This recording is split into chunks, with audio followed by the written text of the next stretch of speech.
So I recorded this the day that it did drop. I had somehow miraculously deleted the file and I was extremely pissed and I did not want to re-record it.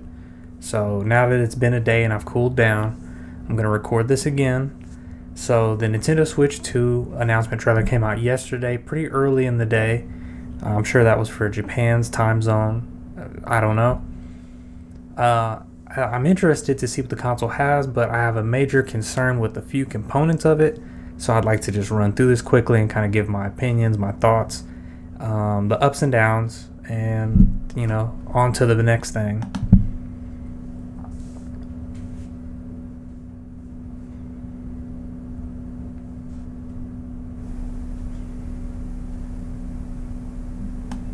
Just so I don't get my ear blown out.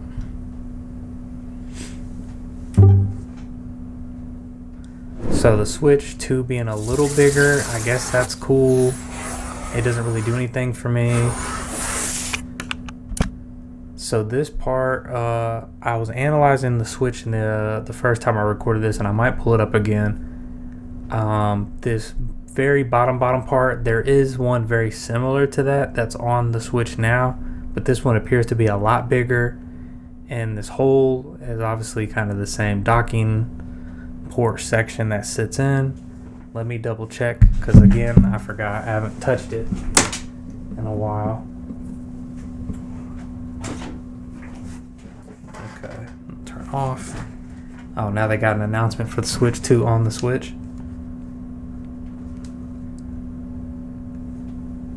That's cute. Okay, so on the bottom, yep, same thing. We got the little switch plug here. It looks like probably the exact same thing. This little groove is what I'm referring to. That looks a little bit bigger on this. It looks like there is proper bottom speakers. I'm sure they're probably, maybe they are on the back. I don't remember. We'll see again. So far, kind of the same console, which is fine. No issues there. Then you got your top section. Now that's new. You let it play a little longer. My guess, and it's probably not correct, it seems like that could be an HDMI port, only because on this one it's just a speaker.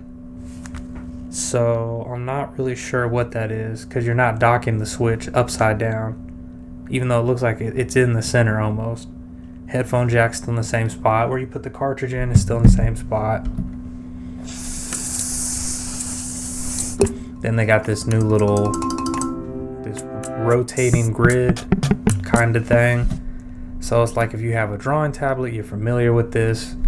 You got different levels of angles, which is cool because the preset on the original Switch, terrible. You really, you have to be on below surface to see it at a good angle. If it's below you, if you're above it, I should say, it's terrible. It's not good. So the fact that they're putting an ergonomic backside on it that you can position it is really good call.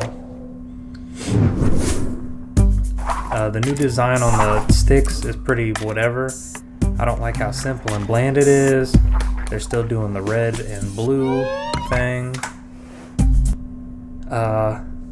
This center section here now, where it appears that you click it into the Switch, I have a very big concern with that, and I'll address it more when they show the blue one.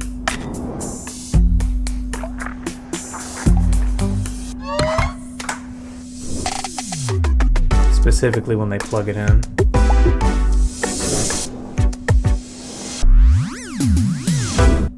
And I assume that means that they fixed the stick drift. Probably not. And then these are the things nobody uses, or at least I don't. Okay. So this is my biggest concern. Is this magnetic, or do you have to push this in? If this section you have to push in, so many consoles by children it's gonna break. They're gonna bust apart. Kids are gonna slam it. They don't care. They're not paying attention. That's my biggest concern. I'm hoping that it's magnetic. That's an animation. It could be anything. Now, when they showed it originally, I'm gonna scroll back a little bit to the blue side. Okay, I didn't go far enough.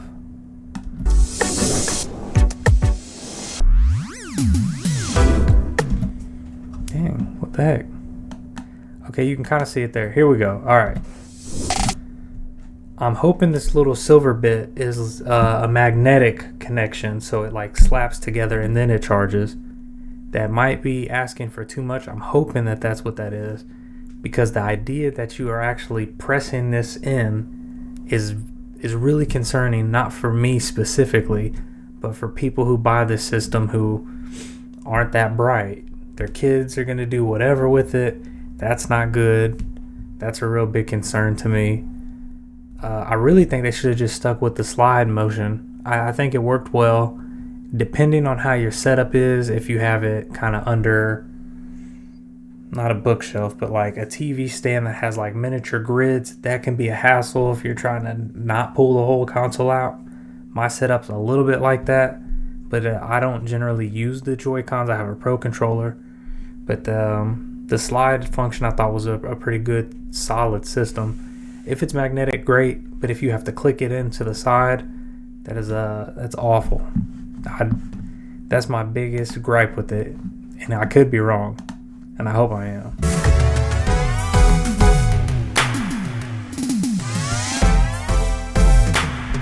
And the first time I watched this, to see it snap on each side, my understanding or my assumption was, oh, it's going to be called Nintendo Click or Nintendo Snap. But they're still doing Switch 2, which is fine.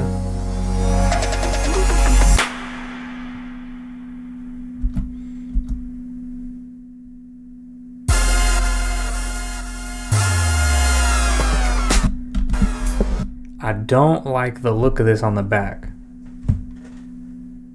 Like this, that works, but the 2, it's so off balance. I don't like it.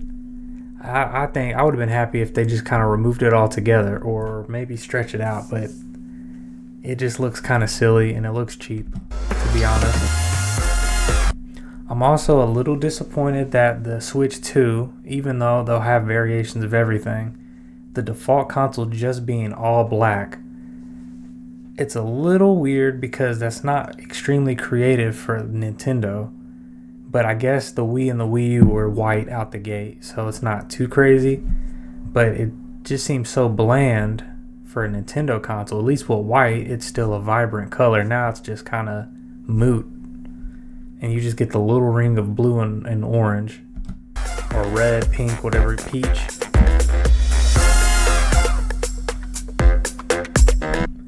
The new stand is nice. I like the little grooved edges. And the little parts on the bottom that are like little grip stands. What was I gonna say? I don't like that they showed off Mario Kart, but I'm sure during the Nintendo Direct they're gonna show off maybe an exclusive Switch game. But I'm tired of seeing Mario Kart. They've been pushing that forever. The game's old. To me, it's uninteresting. I'm sure there's people who still love it. And they're probably still putting out tracks on it, which is maybe why that was even chosen. But I'm tired of seeing it.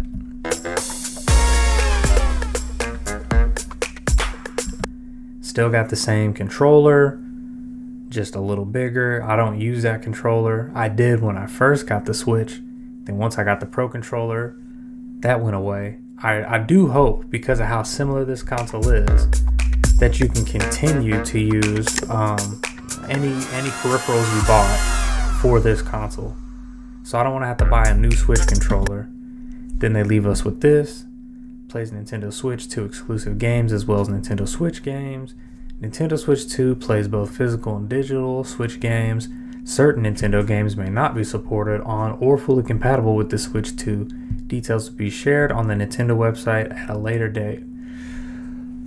So generally, what that means to people who may not know how to interpret that, anything first party is going to work 100%. Your biggest concerns are going to be third party games.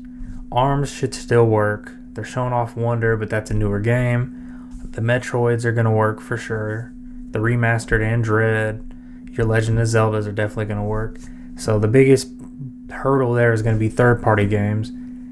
And I don't imagine that many games won't work, aside from like indie games that are just exclusively on the Nintendo store that are like $3 or 25 cents that nobody even bothers with.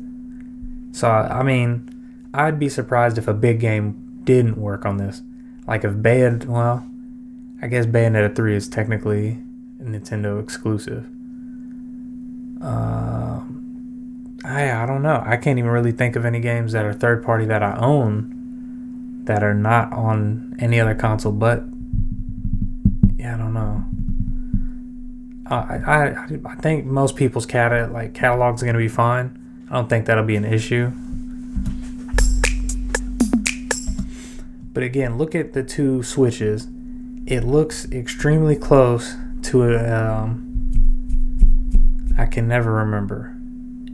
Every time I look at this shot, and I've watched this video a few times over, my head always goes to the Steam Deck. It's just bland. It's gigantic. It looks like it's just cheap plastic. The Switch still is more colorful. It draws my eye a lot more than... This is basically a 3DS XL. That's what this feels like.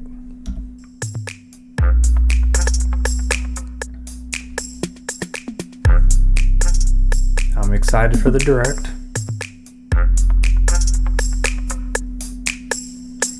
And then they're going to hand on around the world events, which are not going to be accessible in my area. It's going to be your typical New York, California, maybe somewhere in Texas, France, Japan, obviously, and some other spots. But I'm curious, and I'm interested to see more of the Switch 2. I think them doing an announcement trailer to the console and not just doing the Direct out the gate is a little strange and jarring. But I guess they just wanted people to have just a visual of what it actually looks like, since there's been so much speculation and made up renders and all kinds of stuff. But yeah, my biggest concern is just I hope the Joy-Cons click into position with a magnet and you don't actually have to press it in, because that's gonna snap so quickly. And then my second biggest gripe or concern is still